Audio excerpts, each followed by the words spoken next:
Hello and welcome to V8 Online's live and exclusive coverage of the Iracing V8 Supercar Series, Round 7 from Interlagos. I'm your host, Stephen Sandman Clark, filling in and sliding into the captain of the commentary box seat, Jay Kennedy, who's been feeling quite unwell the last couple of weeks. So a big shout out to Jay. Fingers crossed he gets back on his feet and we can get him back into the commentary box as soon as possible, mate. We're missing you. So hopefully you get a speedy recovery. And of course, this all couldn't be possible without our good friends at Extreme Sim Gear, Direct Clutch Services, and of course V8 Supercar Fan Group. Now, like I said, we're here at round 7 for Interlagos, 15 turns, 30 laps. This should be a ripper. And the man who's in the hot seat tonight, Josh Muggleton from Trans-Tasman Racing. How you going, Josh? Yeah, good, thanks, mate. How are you? Very well, mate. It's the first time our V8 Supercar Series has come to this fantastic track. Your thoughts so far? Yeah, loving it. It's a great track for the V8. Really suits it well. Yeah, really good. Can't wait to get into this next race. How have you found preparation, mate, leading up to Interlagos? I think your times have been pretty good in the TTR Hype Stimulator Falcon. Yeah, they've been good this week. We've had pace. I've sort of started again with setup this week and found a few things which have worked, which have been good. So, yeah, I've had pole all the way up until tonight, unfortunately, and Ruggy have knocked out a great lap. But yeah, we'll see if we can piff him in the next one, but our race pace is really good. Alright, mate, well, you're not too far away from getting underway for a hot lap. I think we'll cross over to you and you can just tell us the best way around this marvellous Interlagos circuit. Alrighty, back to second for the last corner. Try and get it nice and straight exit on the power hard. Now it's real tricky through here because it always wants to jump out sideways on you. So keep it as straight as you can. Tuck in nice and tight to the wall. And this is really easy to lock a brake ups here, so you're hard on the brakes. Back to second gear, try and make that apex. Done that. Short shift to third, feed on the power, short shift to fourth. Just balance it on the throttle and now we can get it flat. Come down here, nice big braking area here. Get it stopped and turned in. Real easy to run wide there, so you got to make sure you're in tight. Drift it out, short shift a bit to fourth, balance on the throttle again. Briefly in fifth. Now we're back to third and in tight here. Barely on the throttle through here, just got to keep it moving, keep the tail in. Back to second and nice and tight in there. Keep it in second, just let it flow through here. Nice and straight on the throttle. Up to third. Nice and deep and in second there. Real easy to lock it inside front there. Get it out on the traction. Up to third, fourth. Keep it in tight. Nice and deep into here, back to second gear. Keep it in tight, easy to run wide there. And hard on the gas. Wait for that rev limiter light to flash. Up another one. In tight here, keep it straight. Fifth. Drop a wheel or two there. Up to six. I'm not sure what time this is. Not great, but gives you some idea of what it takes to get around here. It's alright, mate. 1:35.234 was that lap, and makes it a bit difficult when you're trying to key the mic and say all the intelligent things at the same time. Yeah, exactly. It's hard for me to say intelligent things when I'm not driving, so... Oh, mate, I'm sure the fans of Muggo Nation would quickly disagree with that. Yeah. Yeah, I'm going to leave that one. Now, coming into this round, mate, what's been the biggest challenge? I mean, it's a new circuit for us. We haven't been here before, but it's a fantastic addition to Iracing's already fantastic track lineup. Your thoughts coming into this round? Yeah, it's a great track and it really suits this car well, like I said before. So it's wrapping your head around a nice, fast-flowing circuit again and trying to get the car set up for that. And yeah, like I said, we found something this week in setup which is working really well, and the car's responding to changes really well. So yeah, I think for the first time ever I'm not going to make any changes to the race set in between the early and the late race. It's pretty jet quick at the moment, so as long as we get off the line cleanly and do what we need to do at the start and not make any mistakes, we should be in for a good result. Now, the next qualifying session isn't all that far away, mate. Like you said, Ruggie had just pipped you. Ruggie put down a 34.455 to your 34.519. Absolutely nothing in it, mate. Your thoughts coming into the next qualifying session, and will you have a red hot go, or is it just a practice? Yeah, I'll go out and have a red hot go. I haven't had a pole in the main race yet, so I'm keen to grab one of them. I've had it all week until tonight, until he's pipped me, but that's bloody quick what he's put down there. So I think I've got another tenth or two in it. It's just, again, it's always just trying to find that perfect lap. It's so tight amongst the top guys here in qualifying that you really got to get that perfect lap, and everything needs to be right. So I mean, it's there to do. I've got the time in it. It's just getting the noggin right and the mental side of it. Has it been challenging coming to a circuit that we're not all familiar with? Because I know there's a lot of times we go to tracks where we can sort of rely and fall back on some data coming into these rounds, but how have you found it coming into this week? Yeah, well, we started again with setup this week, so it wasn't too much of carrying a setup across to a new track or anything like that, and this track, like I said, really suits it, so it's easy to find something that feels nice and is pretty quick. So it hasn't been too much drama coming to a new track. We did a lot of practice on this one. There was a lot of hosted servers go up when this got released, and the V8 was one of them. Plus we did the Race of Champions here with the Lotus 79, which was great fun, so everyone loved it after that. But yeah, it's a good track, like it. It's a great addition to the service. All right, mate, we're only a few minutes away from final qualifying, so we'll let you go and compose yourself and get ready for that. All the best, mate. You've had some cracking speed over the last couple of weeks, and no doubt tonight shouldn't be any different. Thanks, mate. Thank you. I'll go and finish my dinner now. All the best, mate. Thanks for joining us here at v8sonline. Cheers, guys. There you go, Josh Muggleton giving you the first-hand look around Interlagos, and one of the good guys to actually take some advice from too. Like we said, he's pulled out a cracking lap and was on target for pole position all week until Ruggia comes in at the last minute and just pipped him. Absolutely nothing in it. And I think maybe joining us in the commentary box is Corey Henger. Corey, have you... No, it looks like he's disappeared out of the commentary box, so he's a busy boy at the moment. So, but like I said, qualifying's not all that far away, only a couple of minutes away, and we'll see if anyone can take on Justin Ruggia's time of a 1:34.455. Absolutely cracking. And don't forget, we've got a great competition tonight where anyone can join who's taken part in watching our live and exclusive coverage of the Iracing V8 Supercar Series. We've got 5 tickets to give away to Race of Reality here. It's an amazing competition where the guys at Race Centre have put together a fantastic prize where one lucky sim racing fan will actually get a chance to drive an Aussie racing car around the final round of the V8 Supercars at Homebush. So now all you have to do to be eligible for one of those tickets is send us a tweet via Twitter, obviously, during the race and during the broadcast, and some lucky people will be chosen for those tickets to go into Race of Reality. Of course, then you will have your chance to go into that amazing competition brought to you by the guys at Race Centre for the final race at Homebush in an Aussie racing car. Sensational stuff.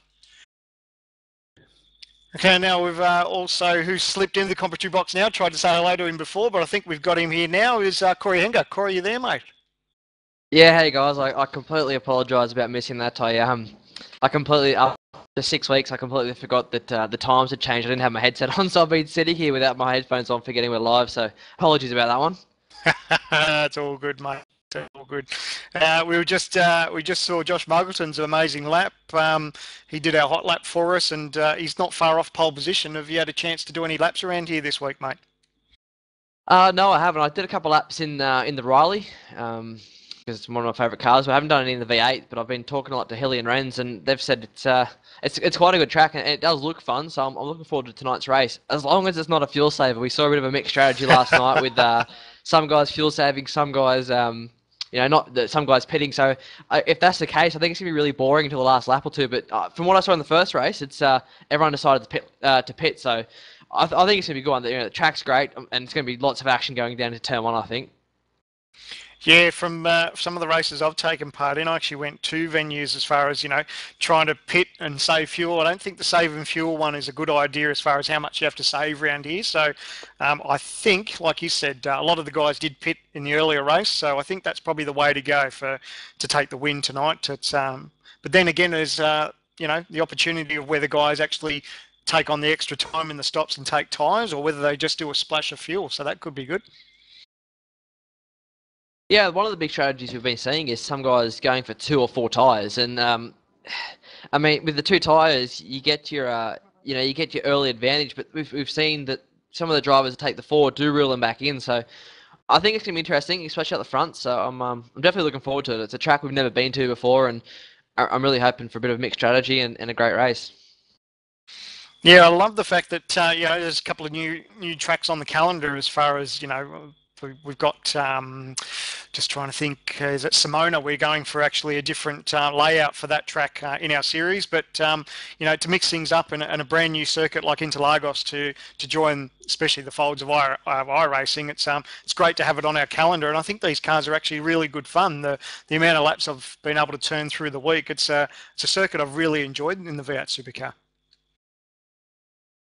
Yeah, as I said, I didn't get a chance to do laps, but it does look fun, and it's like I said, I think it's going to be it's going to suit. I think it might suit this car, but if passing opportunities into turn 1 and that big long straight that apparently you can't hold it flat down there. So if you get a guy that can sit behind you in the draft and maybe lift off a little bit less than you, then you might have a good chance to pass down into turn 1. But I really do think it should suit this car. I mean, it is a Formula 1 track, but it's not like your Suzukas, your Spas, your Abu Dhabis, those kind of tracks. It's a lot more compact, I guess you could say. So it's definitely going to be interesting. We're not all that far away from final qualifying. I'll quickly touch on the top 10, the way the qualifying run is at the moment. It's Justin Ruggier over at Muggleton, Madison Down in P3, Richard Hampstead and George Maris round out your top 5. In 6, Val Ritchies, Renz Brookman, Mitchell McLeod, Matty Hill and Robert Hartley. That's your top 10. Not much covering these guys.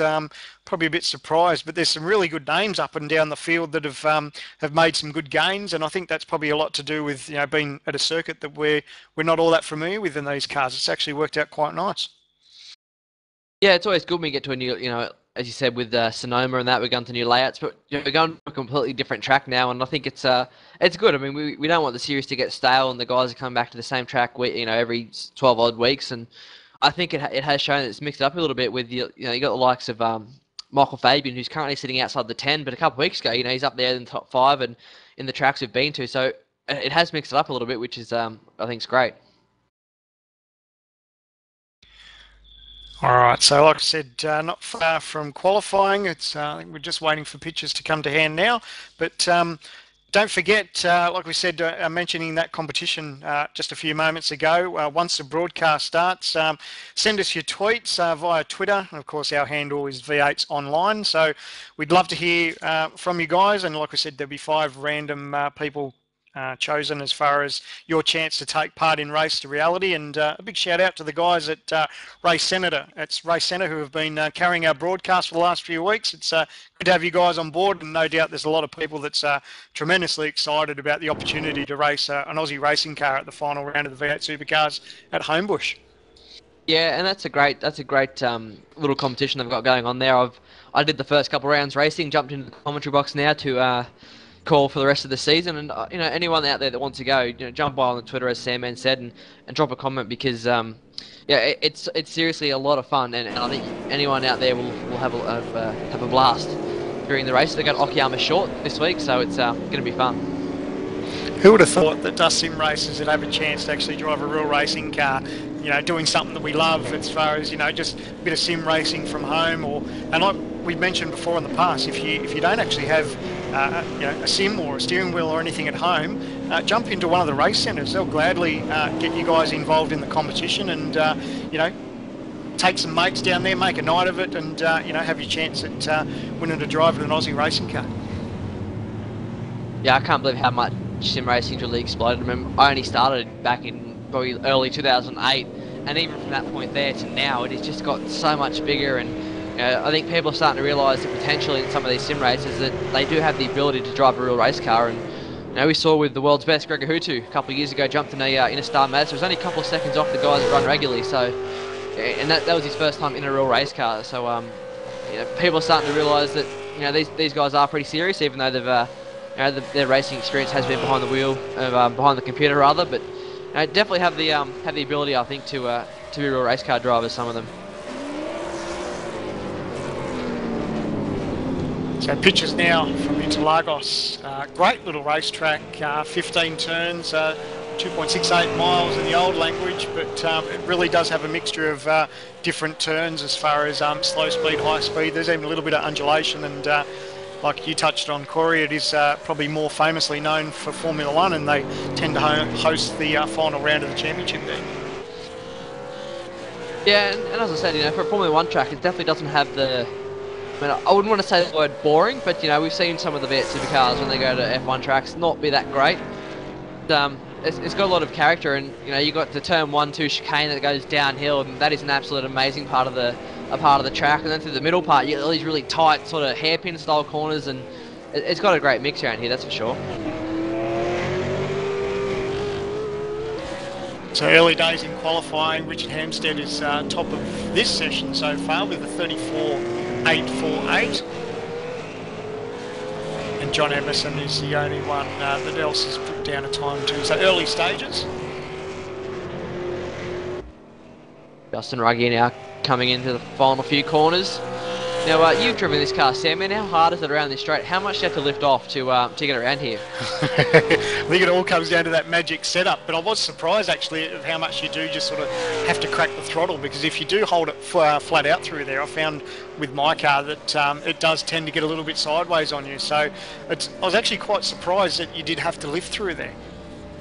Yeah, well, when my boys Hilly and Renz were telling me you had to lift through there, I'm like, oh, I really did think it would be flat, and I thought, big long draft out there, but it is surprising to see, but I think it just adds a little bit to the extra too, because as I said, if you can get close enough that someone in front of you lifts that little bit more, you get that draft and that run into turn 1, it's definitely going to be a good passing spot.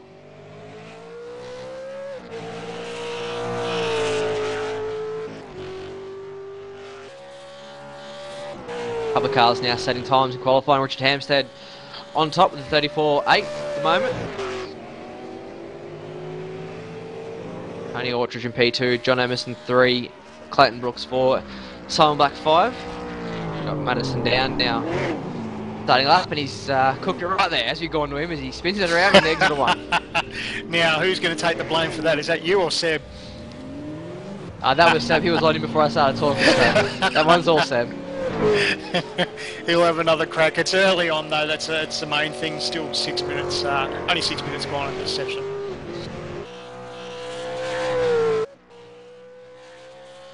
Alright, man on screen now, Matty Hill, as he comes down the start, well, I guess you call it a start-finish straight, although there is a couple of kinks in it, like we just touched on earlier, and a little bit of undulation, as you can see on screen too. It's a great part of the racetrack.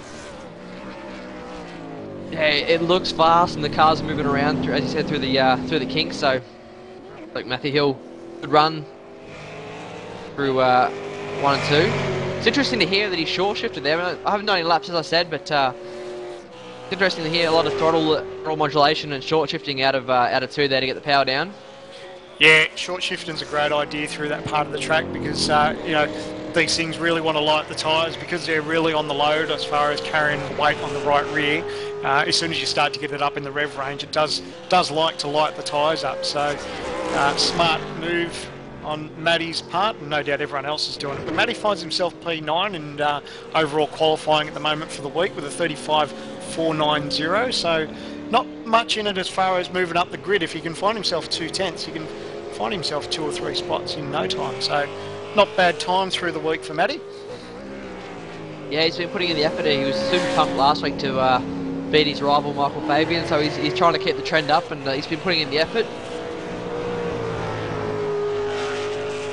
A lot of curve there. It's interesting to see as well, the guys sort of after the that curve back there, they sort of turn just a little bit to the right over the white line to try and get a straighter run onto the, well, I guess the part of the straight anyway. Yeah, I was a bit surprised by that. I actually didn't pick that little trick up through the week. It wasn't until my race last night that I saw a lot of people doing it. I thought it would incur an off-track, but no doubt a nice little piece of the real estate that everyone can get away with using. 35.202 there for Matthew Hill. Yeah, I was just going to say, that'll bump him up a little bit. 2.02, that'll find him in 7th place, just in front of Renz Brookman.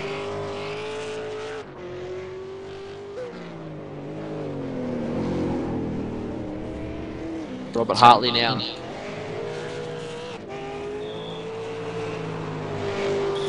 Sorry, mate, I was going to jump in and say the same thing. Robert Hartley on the screen. No, he's just going to pull to the side. He's going to abort that lap as we quickly approach the halfway mark of this session. 20-minute session for these guys, and we're approaching 9 minutes of this session already gone. Geez, it goes so quick when these guys, you know, if they find themselves that they're not really on a hot lap, they'll quickly bolt back and get a set of tyres and start again. The man on screen starting a hot lap, Christopher Osborne.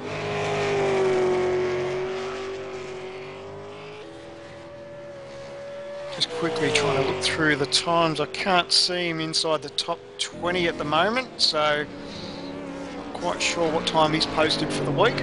But so far in this session, 36.969, but it's early days.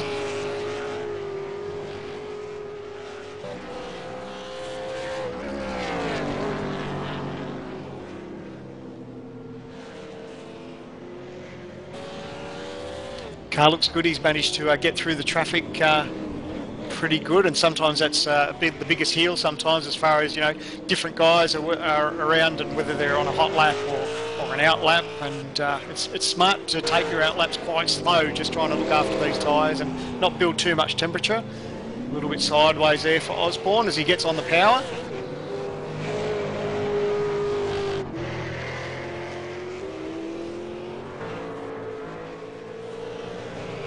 Good to see John Emerson back out on track after spending a couple of days out in Singapore. I know he absolutely had a blast. He's posting all these really nice photos on Facebook, making me a little bit jealous.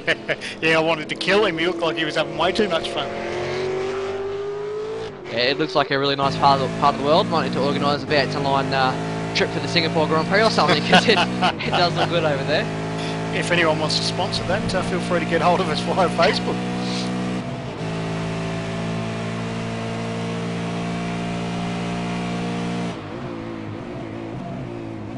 Don't forget our wonderful team at v8sonline and Seb behind the scenes and everyone else who's involved worked really hard to put these shows together, and of course our deals are getting bigger and bigger, aren't they? With we have Race to Reality, and of course the Grand Am series is taken off in leaps and bounds. So don't forget our broadcast for that will be on Wednesday nights. We certainly get a good field and some great racing, of course, with the McLarens and the DP cars. It's just so much fun seeing those two cars together. Yeah, Thursday night for the Grand Am series. It's Oh, sorry, mate. It's been absolutely killer. We've not been out there running because it's one of my personal favourite series in real life, and the cars are so much fun. But I'll tell you what, I've had a blast in the commentary box with Hilly since we started that. It's a great series with a lot of potential. So, you know, if you guys are keen to check out some multi-class action, might not know so much about multi-class stuff or endurance style racing, definitely worth checking out because there's some great racing and some great cars. Little birdie tells me you might be maybe having a run this week, Corey. Is that correct? We'll see how we're going. I mean, if I can get comfortable in the car again, and there's someone can jump in the commentary box, I might have a go. But yeah, we'll see. I'm loving the commentary stuff at the moment. So 3 nights last week just wasn't enough. 3 days rather last week. Yeah, just quick look at just have a look at George Maris's time sitting in P3 in this session. He's gone quicker again. 34.555 for Maris. That'll actually move him up to P3, just in front of Madison Down. Yeah, good job there by Maris. Had a good run last night, and then his engine blew up, so he's hoping for maybe a little bit better tonight. One of the drivers that tried the pit stop strategy while Muggleton stayed out. It was shaping up. Everyone was getting excited. He was closing in. The laps were running out, and then finally almost gets there, and then boom goes the motor in Maris's car. Richard Hampstead on screen now, using a lot of curve through that hairpin.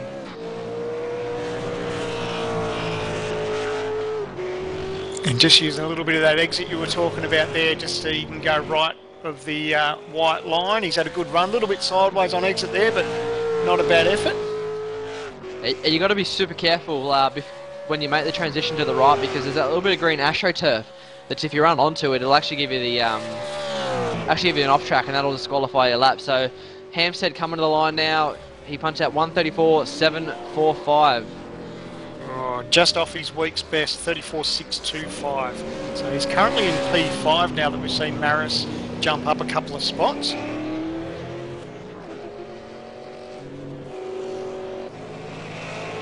So just over 6 minutes to go. It looks like everyone at this stage is on outlap, so which is probably not a bad idea. Put on a fresh set of boots and have another red hot go at it. Yeah, you're getting set up for rapid fire at the moment as all these guys take care of their tyres. Like we've got Tony Altridge, Matthew Hill going to be the first guys to start their laps.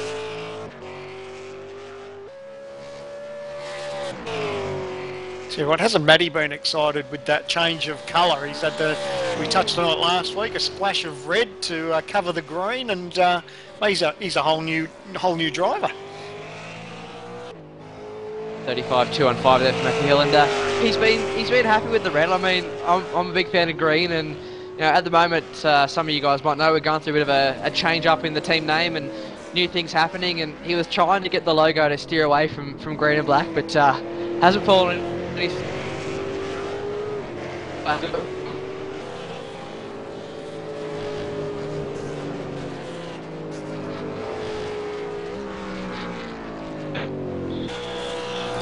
We apologise there, we've just had a couple of technical issues. We lost Corey there for a second or so, but that's all right, he'll no doubt be back. But we said we're approaching towards the end of this session, only 5 minutes to go.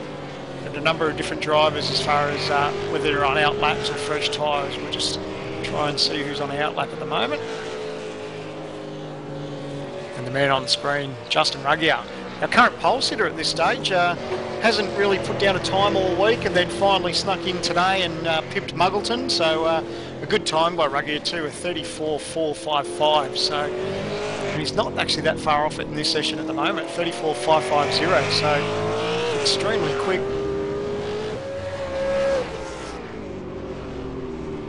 We'll get this opportunity too. A big shout out to Team ANZ driver Scott McLaughlin, of course, Ruggie's teammate. If you haven't been hiding under a rock, you would have seen the V8s at Albert Park for the Formula One support race, and Scotty got up and got his first main series win. It was a shame it wasn't a points round, but absolutely fantastic effort by Scotty, and tell you what, he's going to be a force to be reckoned with this season, and you know, we can't congratulate him enough. He's had a brilliant start to the season, and we look forward to seeing him back on iRacing soon. He's obviously got a busy schedule. He's talking about Mr. Consistency with Ruggier, fastest with a 4.550, and that one was really pretty much exactly the same as we check out Muggo, who's pretty keen to pip him off P1 because like Muggo said when he did his hot lap, he hasn't had a P1 yet, so the car looks really good. Nice wide line coming through that turn. Yeah, it'd be an exciting thing to get your mate in pole position in this series, and apologies about earlier there, guys. Having a few dramas tonight, so hopefully it doesn't plague me throughout the race. So Muggo flat to the floor. Let's see what he does. He'll cross the line with 34.607. Not quite good enough to take pole position, but still not a bad starting spot for this round. He's got enough time to get out there and get on with it for one more. Got a couple minutes left in the session now. John Emerson about to start a lap.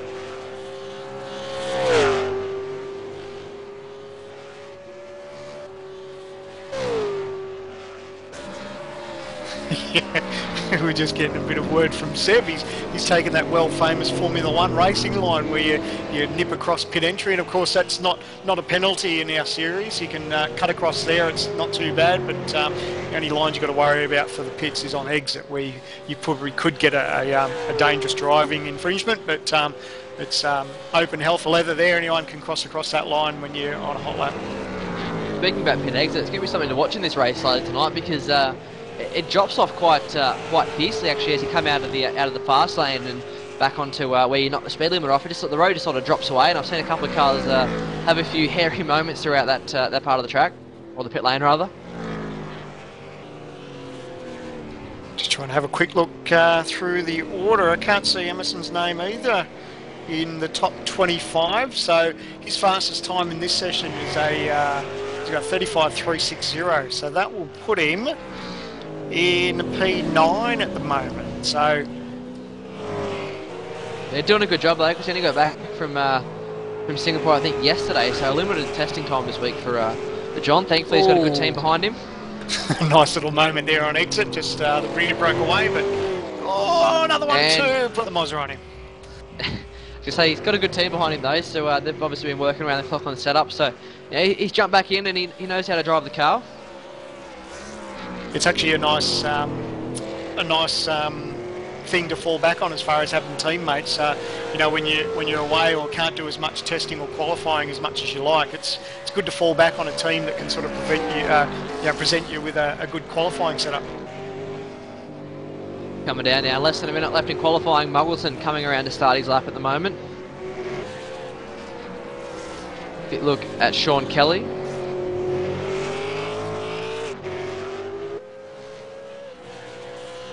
So Kelly's fastest time in the V8 Supercar Fan Group Falcon, a 35.584 in this session.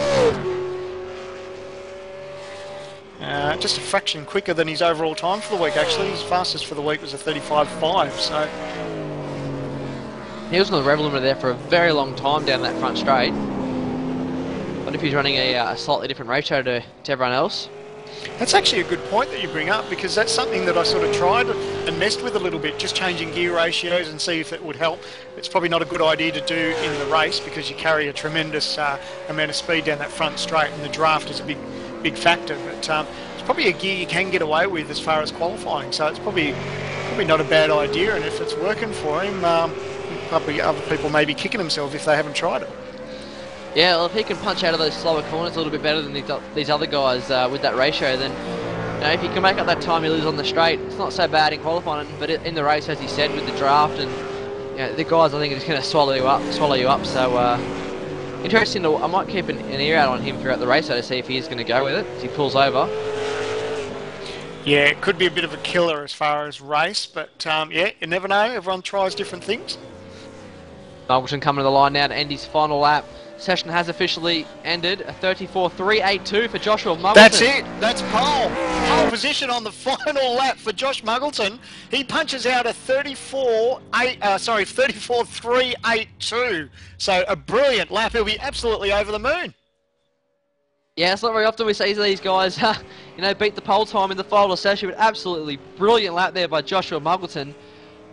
Session had ended, he'd come across the line and nipped pole off Ruggy, and all Ruggy could do was sit there and watch. If that doesn't send the fans of Muggo Nation wild on Facebook, nothing will. And that looks like, is that it, mate? Marty Atkins, yeah, is parked in the bay. And that looks like it. So that's it for qualifying. Like we just touched on, our new pole position sitter, Josh Muggleton, in the final session of qualifying, grabs pole with a 34.382. So finds himself almost 2/10. That's brilliant stuff for Muggo. He'll be absolutely stoked. Yeah, it's a fantastic game in that final session. As I said, it's very rare that someone will find that much time in the last session, but that is an absolutely brilliant lap there by Josh, and that's going to give him a lot of confidence now going into this final race in just a couple of minutes. Bear with us one sec. We're just going to wait for the final qualifying order to refresh. There's obviously a number of sessions here and, of course, around the world with different people taking part in this great series. So we'll wait for that to refresh. But we can tell you that Muggleton will be on pole. That's just a brilliant effort. And to do it in the final seconds of qualifying, that's almost more sweeter. Now, it looks like we've had the final qualifying positions updated. So like we touched on, yep. Josh Muggleton on pole with a 34.382 over Justin Ruggier. George Maris, a nice little gain there. He's pipped himself up in front of Madison Down and Richard Hampstead. Val Ritchie's in 6th, Renz Brookman in 7th, Matty Hill 8th, Mitch McLeod in 9th, and rounding out the 10 is Tony Autridge. So brilliant qualifying session, and we're not all that far away from the race starting at Interlagos. Should be a ripper. Yeah, looking forward to it. Just a couple minutes, as he said, with interesting things. I'm looking at qualifying at the moment, though. Look at some of the names outside the 10. John Emerson, Robert Hartley, and Michael Fabian. I think it's going to it's shaping up to be an absolute brilliant race. Yeah, you're not wrong. I think we'll let Emo off the hook this week, considering he's been away. But next week, look out, Emo. All right, we're going to wrap things up. That was final qualifying before the big race. 30 laps around Interlagos. It should be an absolute ripper for round 7 of the Iracing V8 Supercar Series. Make sure you stick around, and we'll be bringing you all the action from the next round here in just a few moments' time.